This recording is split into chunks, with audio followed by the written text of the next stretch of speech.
What's up, schmucks? So, it's finally time. Over the course of the last year or so, I have made 5 videos about Leigh Whannell's Wolfman, and it has finally come to pass. So, I wanted to make a proper video talking about this movie. We're gonna start non-spoilers, and then we're gonna work our way into spoilers. Alright, let's do it. Let's finally talk about Wolfman. Wolfman is directed by Leigh Whannell. It is his 4th directorial effort and the 2nd time he has reimagined a Universal monster, as he did back in 2020 with my favorite Universal monster, the Invisible Man. Wolfman tells the story of Blake, his wife Charlotte, and their daughter Ginger. They're city folk who take a trip to Blake's childhood home up in Oregon, but everything goes awry when they are attacked by a Wolfman. They hide inside Blake's childhood home, hoping to make a break for it in the morning, but everything gets worse as Blake begins to transform into his persona, leaving Charlotte and Ginger to fend for themselves and try to survive the night. Alright, I have been so unbelievably excited about this movie. Like I said, I made 5 videos about it in anticipation. I love Whannell as a director. I love the classic Universal monsters, or the Cum as we call them on this channel, and this movie looked genuinely incredible. I loved the marketing campaign. So now it's finally here, and it's getting mixed reviews, but how do I feel about it?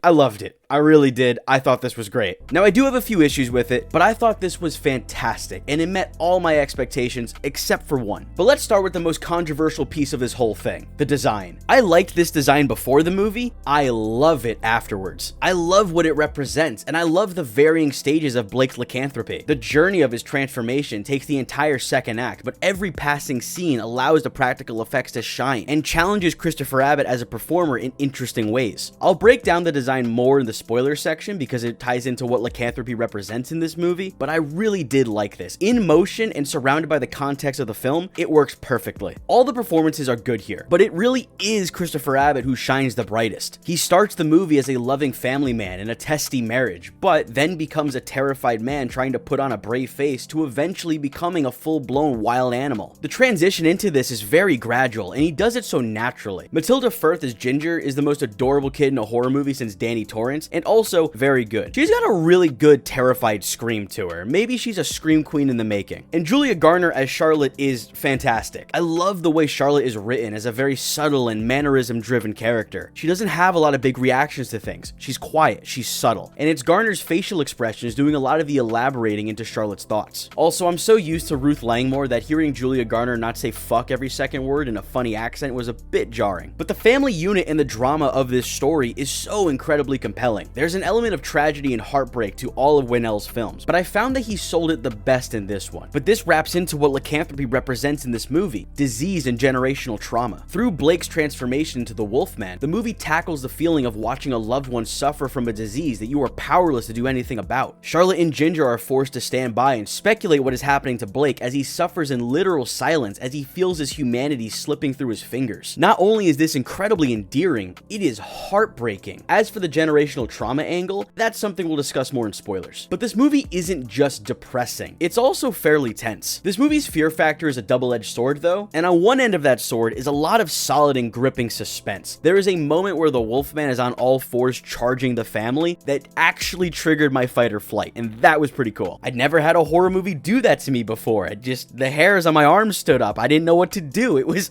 I don't know, very engaging. It got me. Beyond that, there are some creative decisions here that honestly blew me away. The sound design in this movie is next level. There are moments when you can't see the Wolfman, but you can hear him as if he's behind you scampering around. It sounds remarkably real, and the 360 element of it all is very effective. I also love the way Whannell played with perspectives in this. The way the view of the world shifts between characters within the same shot was mesmerizing. It was such an interesting way to capture that. There's also little details about Blake's POV that change throughout the movie to subtly convey the progress of his transformation. I know some people have a problem with Blake's transformation taking place gradually over time, but I honestly really enjoyed that. It was something new that I hadn't really seen before. I also really enjoyed the pacing of this. It's a quick hour 40, and it feels like it. This leads us into my few complaints with the movie. First up, this is a quick hour 40, but I really wanted this to be longer. I wanted more Wolfman. I felt like the Wolfman element of this was kind of lacking. But at the same time, I can't think of any other way to incorporate the Wolfman in this in a way that wouldn't feel tacky. It would just boil down to Wolfman chases family. And then he did it again. So maybe there was a good amount of Wolfie in this, and I'm just bitching for the sake of it. Can't say I'm surprised. Shut up, Ridley. No one fucking asked you. However, even with the Wolfie scenes we got, I really do wish this was scarier. That was the one expectation of this that the movie didn't meet. It's also what I meant when I said that the scare factor was a double-edged sword. Winnell's last movie, The Invisible Man, kept me up at night after I saw it. I was really on edge with the idea of a threat being present that I couldn't see. It really got to me. Even Insidious 3 scared me, but also I think I was like 13 when that came out, so yeah, maybe it's not that scary in hindsight. But after this one, I could have gone into the woods by myself, no flashlight, and I would have been fine. But like I said earlier, there really is a lot of good suspense and tension in this movie, but I do wish that those elements were stronger. Alright, spoiler time. I really just want to talk about why this take on lycanthropy was brilliant. In this movie, becoming the Wolfman is a metaphor for disease taking a family member away from you, and you are powerless to stop it. That's why Blake loses his hair, loses control of his bodily functions, and can't communicate properly, amongst other things. It's like watching a family member succumb to Alzheimer's or dementia right before your eyes, and you can't help them. Not really. There's even a moment where Blake is losing control, and Charlotte says, "Let's get you upstairs." As if your family member has wandered where they're not supposed to be. Let's get you upstairs. Let's get you to somewhere safe. And I thought this was so heartbreaking. As someone who's gone through this,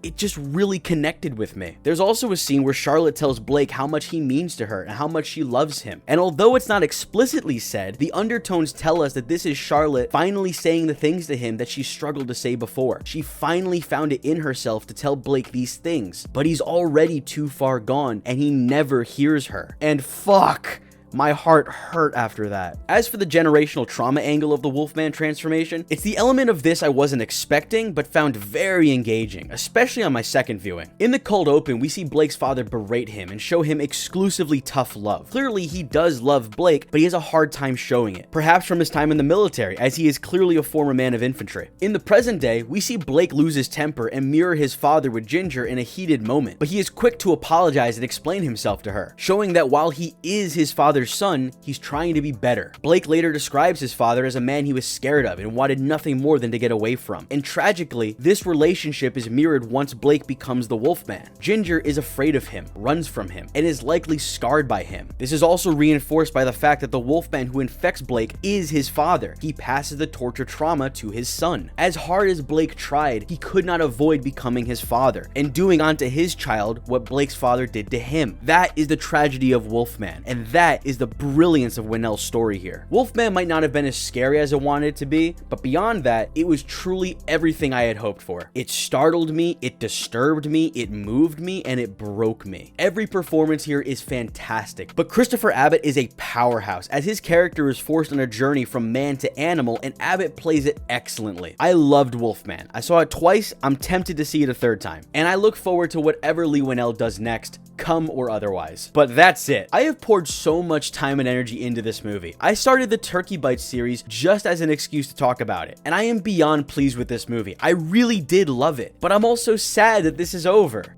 Oh well, all good things come to an end, I suppose. Anyways, I hope you enjoyed the video. If you did, leave a like. If you didn't, leave a dislike. Subscribe if you want to hear me talk about movies some more, and I hope to see you next time. Bye!